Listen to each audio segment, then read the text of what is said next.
थकीत पाणीपट्टीची रक्कम तातडीने भरण्यास सांगितल्याच्या रागातून महापालिका कर्मचाऱ्याला धक्काबुक्की करत बेदम मारहाण करणाऱ्यास जिल्हा आणि सत्र न्यायाधीश R.N. पांढरे यांनी आरोपीस 1 वर्ष सध्या कारावासाची शिक्षा सुनावली आहे.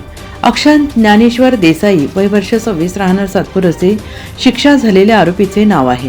फिर्यादी प्रदीप बापू खोडे वय वर्ष 42 राहणार सातपूर हे महापालिका सातपूर विभागीय कार्यालयात कनिष्ठ लिपिक पदावर कर्तव्यावर होते. त्यांनी 2021 मध्ये देसाई यास थकीत पाणी बिलाची रक्कम लवकर भरण्यास सांगितली आणि त्याचा राग मनात धरून आरोपी देसाई याने खोडे यांना शिवीगाळ करत धक्काबुक्की करून खाली पाडून मारहाण केली आणि या प्रकरणी खोडे यांनी दिलेल्या तक्रारीवरून सातपूर पोलीस ठाण्यात गुन्हा दाखल करण्यात आलेला होता.